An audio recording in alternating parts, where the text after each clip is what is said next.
The need for resilience thinking in fragile contexts. We have so far talked about the importance of strengthening resilience capacities and qualities to help bridging the gap between the current and desired situation of the WASH services. But we have not talked yet about the characteristics of fragile contexts. Once you have completed this presentation and read the case study information of the group assignment, we expect that you can recognize the fragilities of the case study and that you can summarize these fragilities through resilience lenses by answering key questions.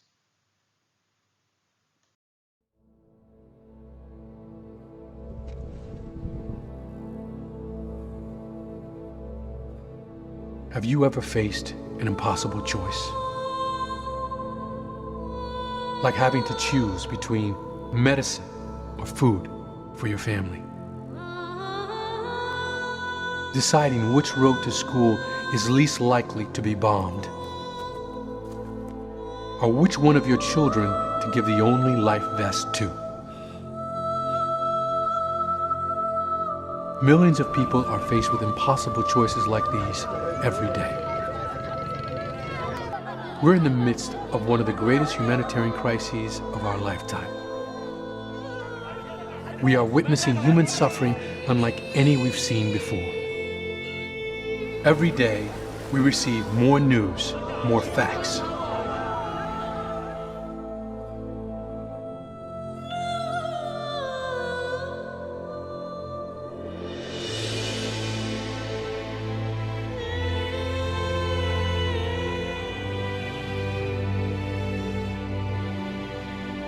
Millions are counting on us. عايزين نعيش عيشة كريمة، يعني احنا بدنا نعيش عيشة كريمة، بدنا يعملوا لنا الإعمار. tugashaka tukabandanya twiga tukabaho ubuzima bwiza nta ngorane dufise ata kuvuga ngo ndafise iriko kiranyiruka inyuma nico twashakaကျွန်တော်မိသားဒီစခန်းမှာနေရတာကျွန်တော်အဲ့ဒီရှိုးခံရလို့ပါကျွန်တော်ဖြစ်ရှင်တာကတော့ကျွန်တော်အိမ်ကိုကျွန်တော်ပြန်ကျင်ပါတယ် أهم شيء عندي بالحياة أني عائلتي ابني وزوجي نريد نعيش مكان آمن. Together, this is our chance to act and put humanity first. We all have a role to play. Let us commit to resolve conflict through dialogue and reconciliation, rather than violence and revenge. To end hunger for those in need. To secure civilian safety from bombs and landmines. To ensure displaced children receive an education, and that the most vulnerable in crisis receive care. This is our shared humanity. We are one humanity. Now is the time to take action.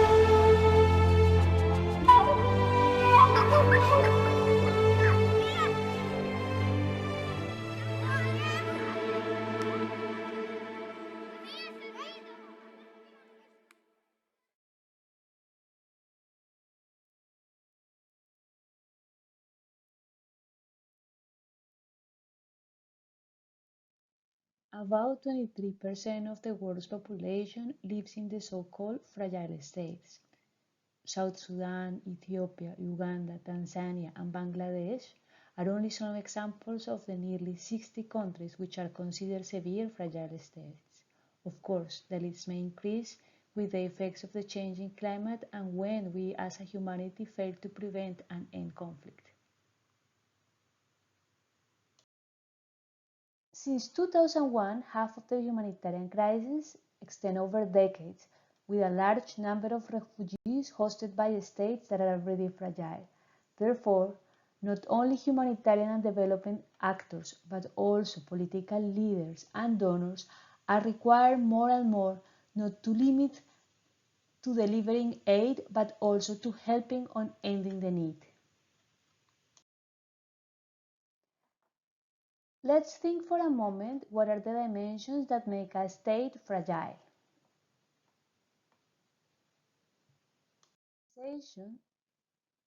The Organization for Economic Cooperation and Development considers states fragile when the economy is very weak. There are largely climatic and health risks and poor capacities to counteract such risks. The political situation is unstable without accountability of the leading organizations, and there is a violent conflict and crime that has become out of control with inequalities across all levels of the society. Indeed, 43% of the population in fragile states are located in urban areas. Half of the fragile states are among the most exposed areas to climate change. Fragile states account for 76% of all active state-based violent conflicts. 7 of the fragile states are among the top 10 refugee hosting states. 77% of the people living in these states are in extreme poverty, and about 60% of the fragile states are led by humanitarian governments. The fragility of these states increases with the changing climate and protracted conflicts. Referring to the status of WASH services in extreme fragile contexts, less than half of the households have access to safe drinking water, less than a quarter have access to basic sanitation, and about 20% still practice open defecation. These pre-existing low WASH services are put under pressure by the incoming flow of refugees, protracted crises, and conflicts. The capacities of the state, government, and communities are insufficient to address WASH needs without the support of humanitarian and development organizations. Last week, we concluded that a resilience thinking approach is needed to start bridging the gap between the current undesired to the desired situation. Such way of thinking starts by looking at the interconnections between the multiple actors and factors across the sustainability dimension, which can actually strengthen or weaken the performance of the system under consideration and limit its capacities to cope, adapt, and transform. We also concluded that adaptive and transformative capacities requires well-being outcomes at 4 levels. These are health and well-being of individuals, people, system services, place, economy and society, organization, and leadership and strategy, knowledge, to better perform under the sudden shocks and slow stresses. We start looking at these levels by answering key resilience questions. First of all, resilience to what end? Resilience for whom? Resilience of what? Resilience to what? And resilience through what? Let's look at each of these questions one by one. Resilience to what end? This question actually refers to what is the long-term development goal that we are pursuing.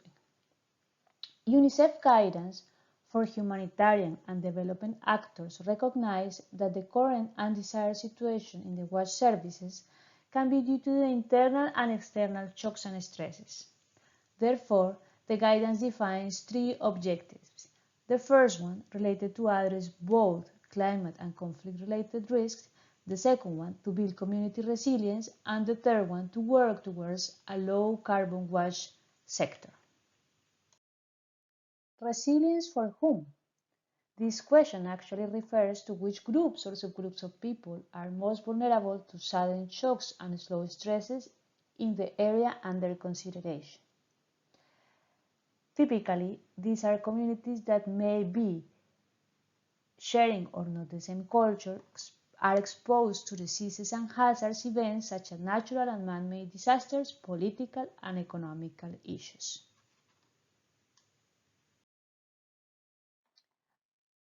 A new or improved situation for the community does not mean that all the individuals in the community are better. So, identifying and targeting vulnerable groups is a key aspect of our resilience thinking. Examples of these groups are children, women, older adults, minority ethnic groups, people living in poverty, and people with disabilities. Under the wash sector, we often consider water supply systems, sanitation and safely waste disposal systems, and aspects related to hygiene. All three are strongly related to the way water resources are managed in a given area.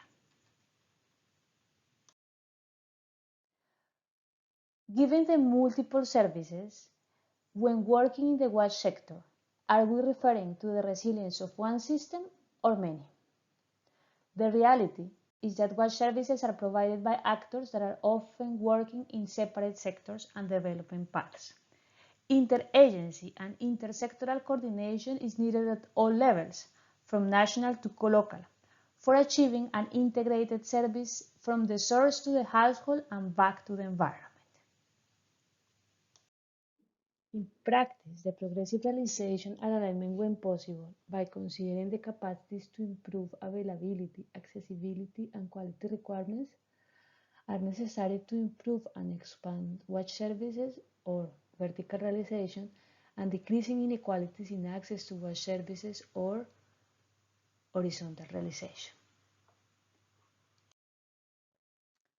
The system under consideration as focus is exposed to different types of shocks, stresses, and disturbances that are either natural or man-made hazard events.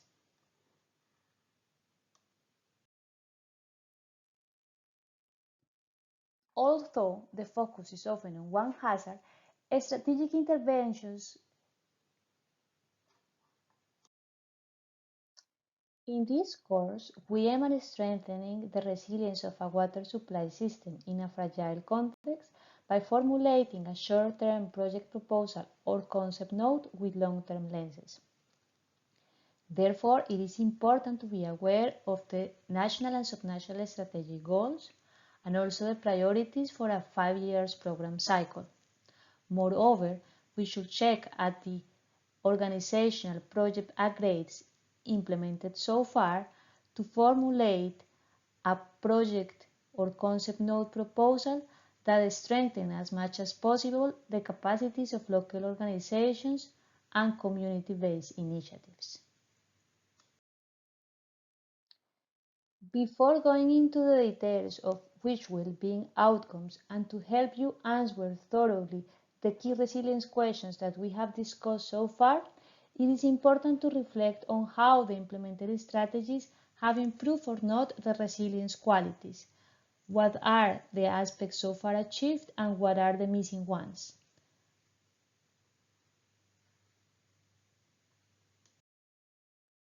You are ready to start with your group assignment. For this assignment, you have been hired by the management board of the utility service provider, which is based on a case study in Gambela, Ethiopia. You and your team of 3 participants will propose a short-term project proposal in alignment with the long-term goals for this water supply system to become more resilient.